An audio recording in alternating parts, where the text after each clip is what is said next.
Hi guys, long time no see. My computer broke at the worst possible time, literally. I was ready to record for the video and I had images ready. Cats here. And then my computer just kicked the bucket and I had everything ready, but it was on the computer, so I really couldn't do anything. And even if it wasn't on the computer, I can't like edit videos on the phone. Oh boy. But I have a new computer now.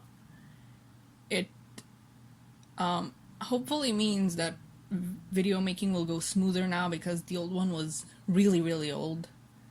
And like to put into perspective how freaking old this thing was, it still ran on 32-bit. So I couldn't even play say Deltarune. Like it's a fairly simple game graphics wise, but couldn't play it. But hopefully this might mean that I might stream in the future potentially, but we'll see. I've never really streamed before, so we'll see how that goes. But anyway, just finally moving on. Like this means basically because I have 34 to do from before, and I now have 35 and Bad Guys 3 to cover. I'm gonna be releasing videos every day, Monday to Wednesday, so I can cover those finally. Even though everybody's seen this one, but I want to review it. I don't want to have a gap on my channel of no comics being covered. I know how annoying that can be. But anyway, moving on. This is a really cute and fun looking cover. You can tell that the people that worked on it had fun. I've brought this up before, but I'm really loving the background characters that IDW Sonic has had. They don't look like they were made in 5 seconds just to fill space, you know?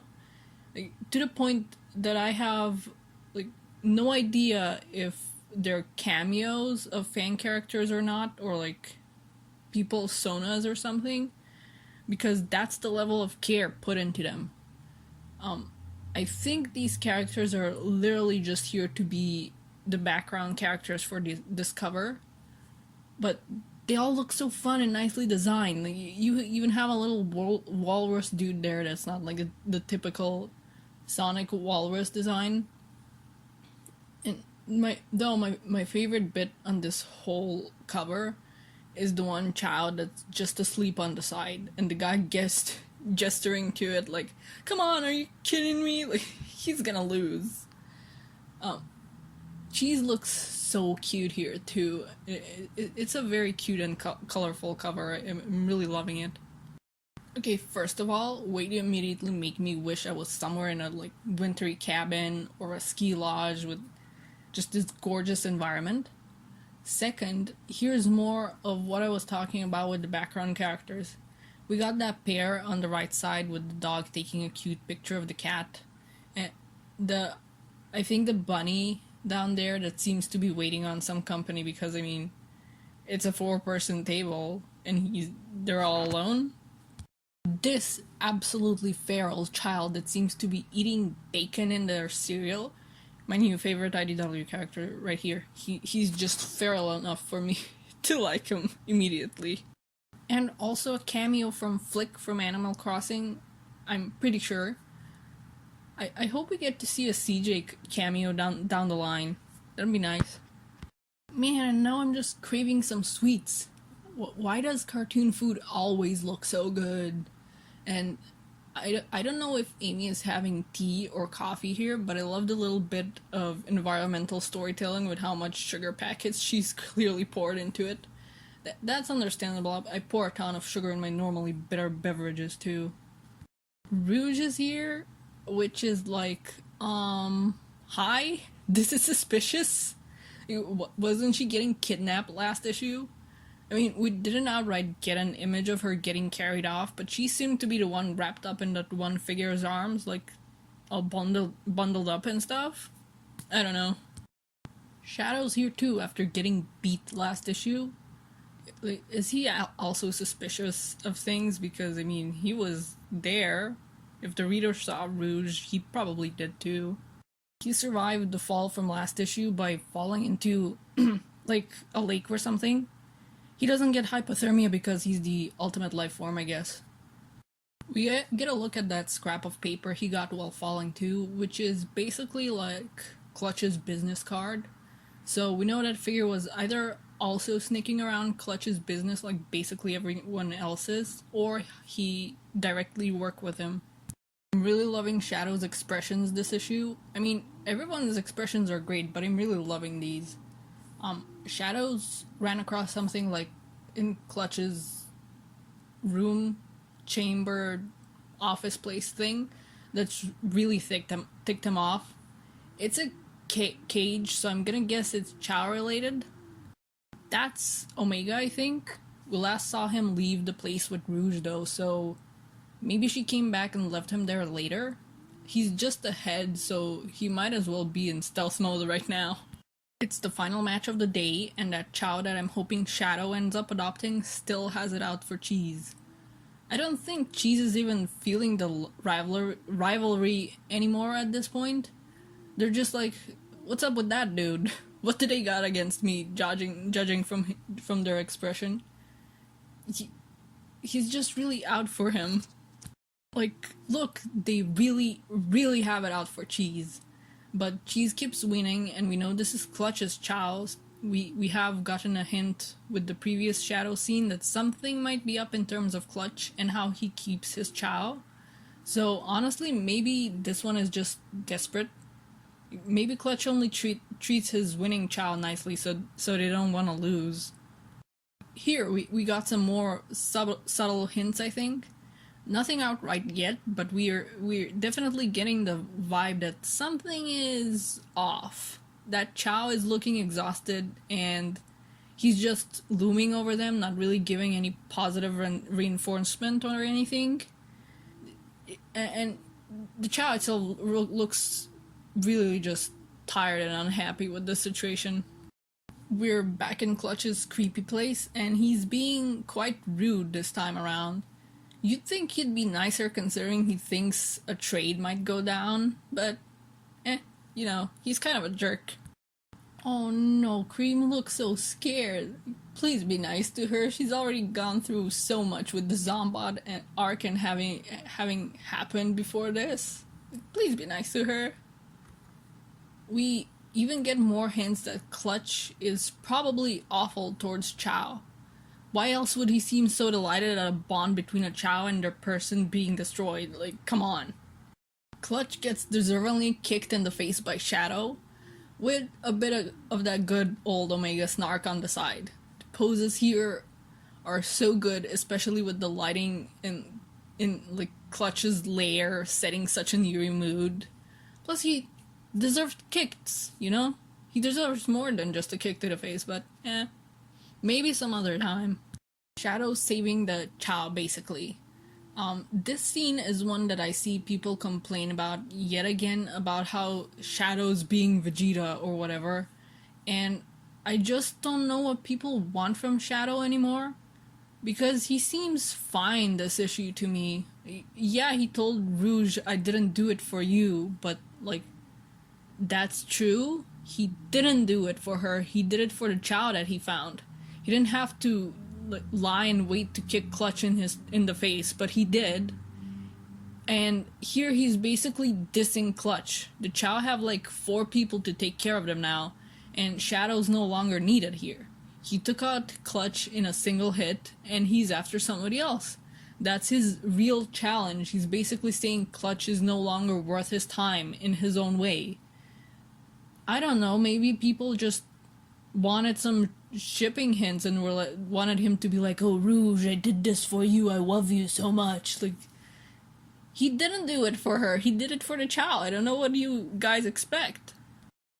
Here we have it in plain sight. Clutch would just stuff all these Chow in one big cage if they lost, and there's the one that Cheese kept fighting too. I'm still hoping Shadow adopts that one, like, please make the Sonic channel artwork canon.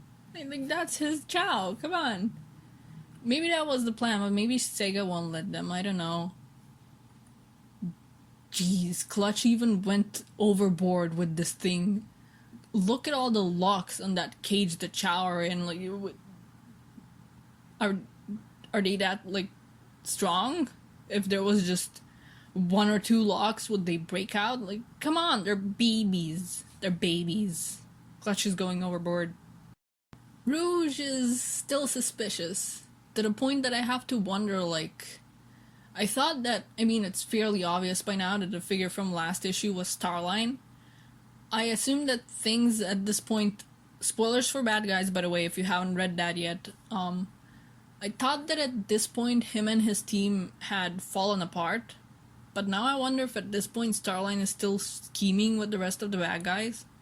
Maybe he kidnapped Rouge and Mimic showed up and replaced her? We have none of his tales here, but we have seen him hide his eyes and suction cups before, I think. I don't know. We're back at the abandoned egg base with Sonic and Tails, and Sonic is being rude to that Knuckles dummy. Oven mitts. Like, geez, Sonic, what did that dummy ever do to you? Gee, Sonic better shut up before he ends up with yolk on his face from all these excruciating egg puns. Eh? Eh? Get it? Because... Oh, there she is. Belle is here. Ignore the puns. Ignore them. I'll say it again. I love the expressions this issue.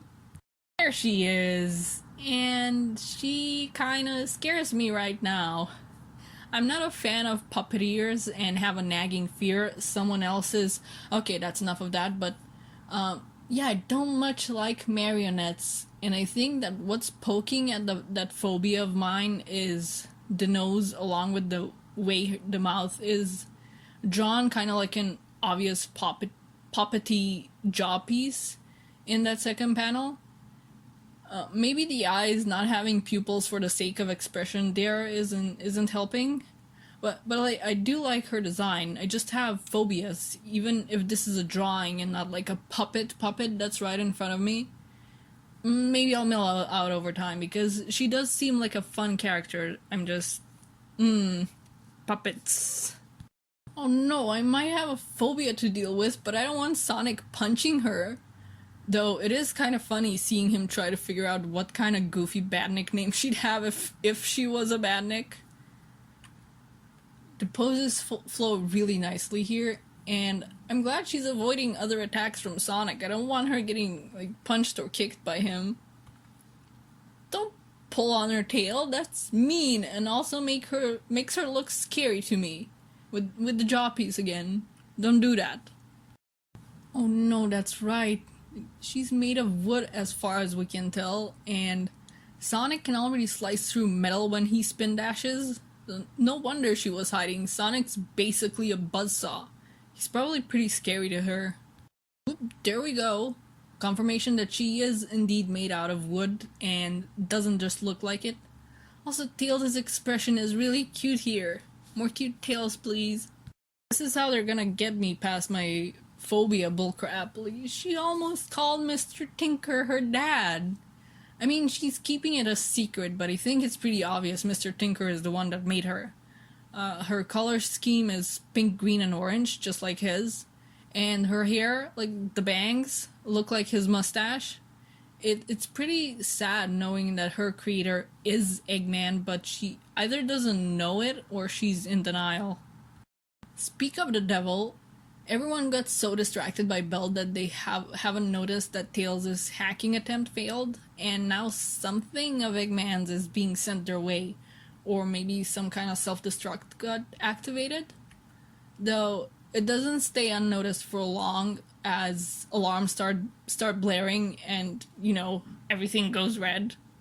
Badniks start pouring out, and we get another little hint that Mr. Tinker is indeed Belle's creator. I'm pretty sure he also used the phrase gears and starters. I think so anyway. It's been so long since Eggman was Mr. Tinker. It was before the Zombat saga and before 2020 and everything. So basically like 500 years ago, give or take. Oh my god, for a sec I thought they were really gonna go ahead and hurt Belle in the very same issue we meet her. I'm glad that wasn't that case. Thank you, Tails. And that's our issue. That's a cool shot to end it on. Though I gotta say, I'm still pretty scared for Belle. These badniks explode, and obviously that means fire. And Belle is made of wood. I know they won't be getting rid of her as soon as we meet her, but I still wouldn't want her getting hurt. I mean, she already got punched and got her tail stepped on, but that was all Sonic, so hopefully he won't do any more of that. I have some thoughts on her now that she's finally been officially revealed. I did mention my phobia earlier, but I don't dislike her. I just find her a bit scary looking in some panels where her mouth makes her look extra puppet looking. But I also really hope she ends up meeting Metal Sonic. I think there could be an interesting character dynamic there. We saw in that one story about Metal Sonic in the 2020 annual that he does seem to kind of want to be like Sonic. That he might want to be real, like flesh and blood, and even seemed very put down that the metal virus didn't affect him like it did Sonic. It was kind of proof that Sonic is real and Metal Sonic is made of, well, metal. Kind of like a Pinocchio type deal. And then we have Belle, who is also very much a Pinocchio looking character. She was also made by Eggman's alter ego, Mr. Tinker, and she looks far closer to a Mobian than Metal does. He looks scary and metallic and robotic, and she looks more like a person, save for like her joints and her jaw piece and stuff. So I do wonder what his reaction to her would be if they met. If he'd hate her because she's closer to being what he kind of seems to want to be. Especially since she wasn't made to be anybody's copy and is her own person, more or less. I really hope they go and explore that path with these characters because that annual story seemed to open up some very interesting doors in terms of characterization for Metal Sonic. These are all my thoughts on this issue. Again, sorry for the long absence, but it was out of my control. So, with a new computer, hopefully we're gonna be getting to some exciting stuff in the future. Maybe some Sonic games, now that my computer can, like, handle things made past 2010. Yeah, see ya in the next one, which is tomorrow. And bye-bye.